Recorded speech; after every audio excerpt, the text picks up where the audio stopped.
Hi everyone, this is Abhinav from PhoneBunch and today we are unboxing the Honor 4C. Now it comes with 2 gigs of RAM, 8 gigs of internal storage, a 5-inch HD IPS display, 1.2 GHz octa-core Kirin 620 processor, and it's priced at Rs 8,999, available exclusively through Flipkart. Now this is a 3G dual SIM smartphone, while the Honor 4X, which is going for about 10,500, is a 4G smartphone. Let's have a look inside the box. At the very top, you can see the new Honor 4C.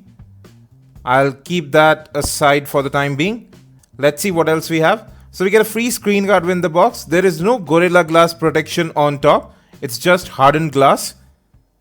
And you can see right here, you have your documentation, a very thick quick start guide, and you have your warranty card, a 1 amp USB wall charger, and a micro USB to USB data syncing and charging cable. There are no headphones included within the box, just to keep the cost low. Now let's have a look at the device itself. So folks, this is the Honor 4C and actually it looks like a miniature 4X. Nothing on the left, at the top 3.5 audio jack, on the right power lock and unlock button as well as the volume rocker. Very sturdy affair over here. At the bottom you have your primary microphone, micro USB data syncing and charging port. Moving to the back, you have a 13 megapixel camera, you have secondary noise cancellation mic, you have your LED flash and the speakerphone.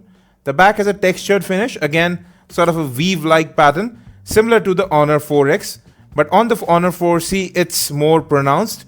Now even with the 5-inch display, a smaller 2550 mAh battery, the Huawei Honor 4C is actually quite heavy at about 162 grams. It's a bit thicker than the Honor 4X as well. You have a 2550 mAh battery, as I have said. You have 2 micro SIM card slots, a micro SD card slot which can take up to 32 gigs of storage. The battery here is non-removable, it's sealed inside. The construction here is actually pretty solid. The textured back cover does make it easier to hold, but I do notice a little bit of flex in the back cover. I think you can see that too, but it doesn't creak at all. Overall, sturdy construction. Now let's start up the device. It has started booting up. We have a 5 megapixel camera at the top, proximity and light sensors up top as well. At the bottom you have capacitive buttons which don't light up, again similar to the Honor 4X. Then you have a 5-inch HD IPS display, that's 720p, and the side panel is raised a little bit so it protects the display as well. Now we have come to EMUI 3.0 running on top of Android 4.4.2 KitKat. Overall performance is pretty smooth on this device. Now this is the first phone that I'm testing with Huawei's own Kirin 620 octa-core processor, so you'll definitely check out how it performs. You have a notification toggles right up top.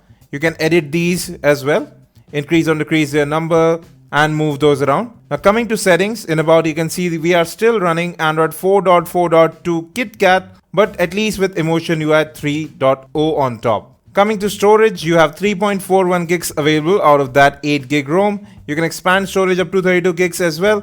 USB OTG is also supported. Moreover, it seems apps can be moved to external storage, but we'll check that out later on.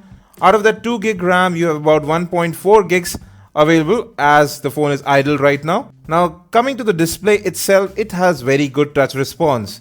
The color reproduction is slightly bluish in my opinion, and there's a bit of color shifting over here. The brightness does remain constant, so the viewing angles are wide but with a bit of color shifting. Coming to the camera, you have a 13 megapixel rear, 5 megapixel front camera, similar combination as the Honor 4X. They might even be using the same unit. Now in the camera interface, you can see you have several filters built in. Directly apply onto the viewfinder, you can see it in real time. Moreover, there are several modes available here too. So you have panorama, HDR, you have an all focus mode, you can add watermarks to images as well.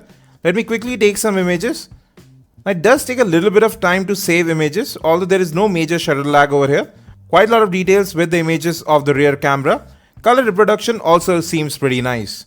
We'll take an in-depth look at the camera in our separate camera review. Now let's come to the software. So we are running EMUI 3.0. You might have already seen that in our Huawei Honor 4X review. Pinch to zoom, you can go ahead and add widgets, change the transition between the home screens. So there are several options available over here. Very smooth UI as well. It does remind me a little bit of MIUI. Now coming from the top, you have all your notification toggles. There are several more over there, you can see those. And you can go ahead and edit their positions as well. Now theme support is also baked in. You can go ahead and change the look of the entire OS by just changing to a different theme. It includes wallpapers as well. Now there's some gestures built in too. Double tap to wake is available, always very useful. Then you can draw several characters on the display when it's in suspended mode to open up different apps. So C opens up the camera app, you can change that as well. Now let's open PhoneBunch.com, we'll test out web browsing. So we are opening our mobile website first, and scrolling here is actually pretty smooth. Let's jump to the full website. It's loaded. And here too, scrolling is actually pretty nice. Pinch to zoom is slightly jerky, but not anymore. Just the first time around. Now even in terms of general performance, the Kirin 620 octa-core processor is performing pretty great. You have the Mali 450 MP4 GPU over here. We'll test it out in gaming. Apps do open up very quickly, great touch response from here as well. You can see right here, memory management is pretty good too. Now coming to a comparison between the Honor 4C and 4X, you can see that the displays have a different color calibration. Moreover, the display on the Huawei Honor 4C seems a little bit pixelated. We'll check this out in our in-depth review later on.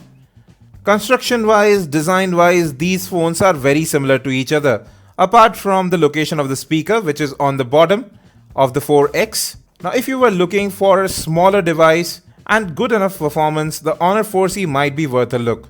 But we have just got this device, so we'll be testing it out in depth.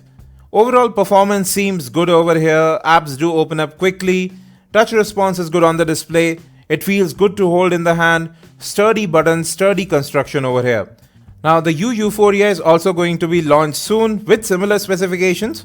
So we'll check that out as well and see how these phones fare. We'll be back with more on the Huawei Honor 4C. So stay tuned to PhoneBunch.com for the latest in mobile technology. Thanks for watching. If you have any questions, let us in the comment section. And as always, have a great day.